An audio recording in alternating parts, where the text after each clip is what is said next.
It's always heartwarming to see a couple end up together at the end of a movie, isn't it? Whatever hardships gone through, hurdles climbed, lessons learned, it's always great to see two people who really deserve each other fall in love. But doesn't it suck when one of them is actually kind of a jerk and doesn't deserve their partner? Now you may be thinking this doesn't really happen too often.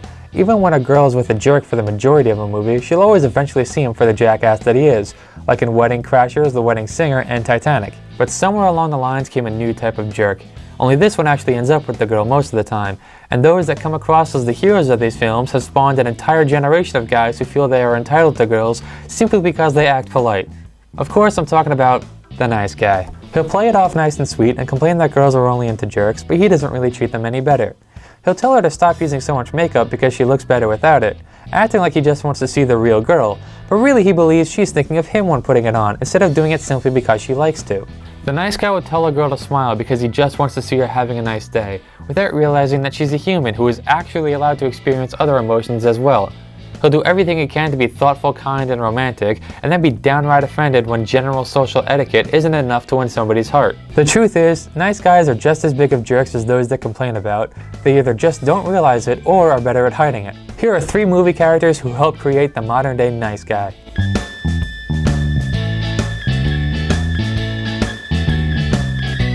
In Can't Hardly Wait, 4 years worth of teenage longing, sexual aggravation, and resentment all culminate into one post-graduation party. And while storylines include nerd William plotting revenge against popular jock Mike, and wannabe cool guy Kenny desperate to get laid despite all appearances indicating he's trying hard not to, the main storyline to follow is that of Preston, your standard not a loser but not spectacular in any way average dude, trying to convince the popular Amanda, a girl he has never even spoken to, that he's the one for her. Of course you're rooting for Preston, right? He's the relatable guy representing most of you sitting there watching the movie. Well, let's hope not. See, psychologists say a crush typically lasts about 4 months, and anything longer than that is supposed to be love. But can it possibly be considered love when it's 4 years later and one side doesn't even know the other exists? Fortunately for Preston, he has a secret weapon. A letter in which he spills his heart to her that she finds touching just hours after finally dumping her jerk boyfriend. Unfortunately though, his writing is clearly better than his speaking ability, as when they finally do meet face to face, she finds him creepy and publicly rejects him. It's not until later that she realizes he is the one who wrote the letter, and the next morning she finds him just before he leaves town.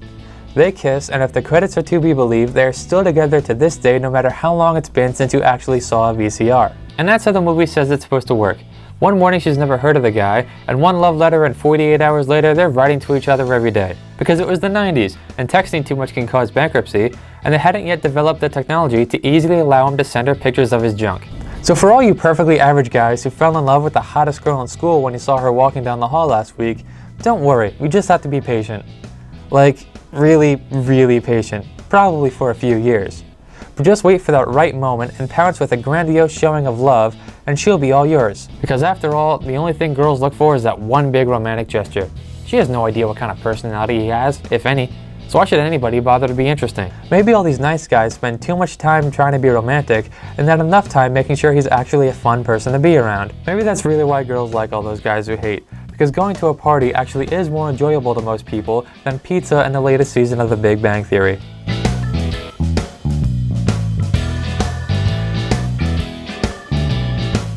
Dizzy is a loser, a nobody, just a blip on the high school radar, so he gets himself expelled so he can start fresh at a new high school in order to become popular. It goes well at first. He beats up the school bully, turns down the popular girl at a party, and rallies the football team to a state championship. Of course he gets outed as a liar at the end, but a quick apology nets him the head cheerleader. He's supposed to be the underdog that every unnoticed guy can root for, but let's hope not, because deceiving everybody you come across isn't exactly cool behavior. What the new guy is really saying is don't bother loving yourself if nobody else does, popularity is all that matters. But it was hard for Dizzy to love himself after being mocked and abused by his classmates, sometimes physically so. So for the rest of the movie, every action he takes and lies he tells is justified in his mind because he's been the victim for so long. He makes a public apology at the end, only after being outed by a former classmate of course, admitting he lied to everybody because he was tired of being a nobody.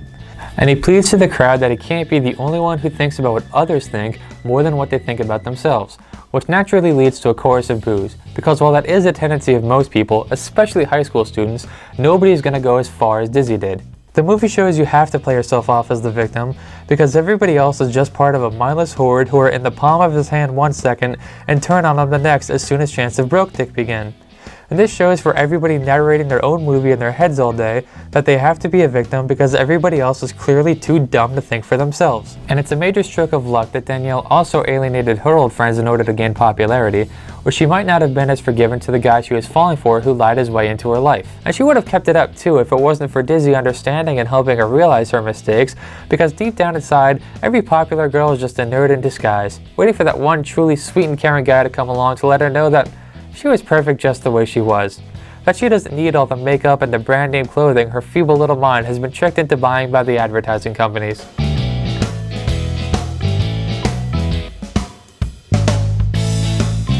Holden McNeil meets fellow comic book artist Alyssa Jones and falls for her hard, but gets hit even harder when he finds out she's a lesbian.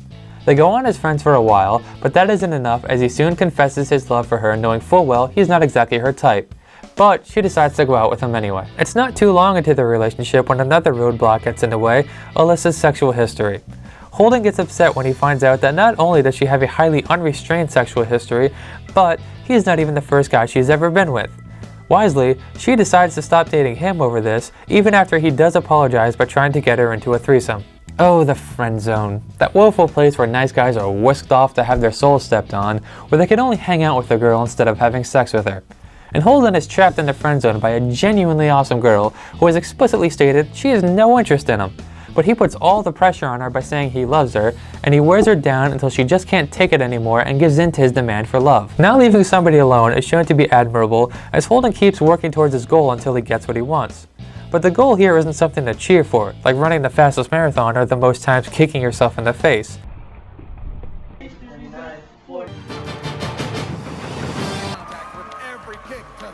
The goal here is another human being who is plenty capable of deciding for themselves what is right for them. Even worse is when he gets upset over her past sexual history. It starts off early when he's clearly embarrassed to be around Banky and Alyssa as they show off their sexual injuries in a Jaws-inspired scene that's actually better than any of the Jaws sequels. I got that beat. Junior year, I'm going down on Cynthia Slater in her dorm room after we went club hopping. I'm totally drunk, and in the middle of it, she digs her heel into my back. Right there. That's permanent. All right. See this? That's the farthest I can move my neck to the right.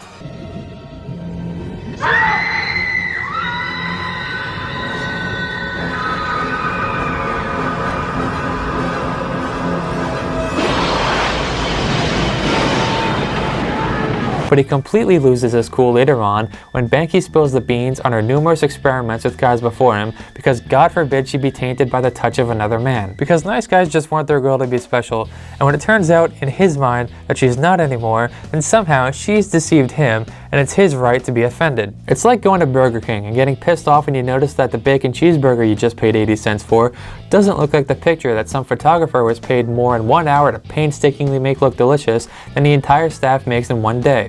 You don't get to get upset when something doesn't match the obviously impossible image of it that you have in your head. Now, of course, Holden doesn't end up with the girl like Preston or Dizzy, but the behavior is still there, showing how somebody can get upset over something that they have no right to be. So it's time to stop being nice. Well, don't stop being nice. We're trying to live in a society after all.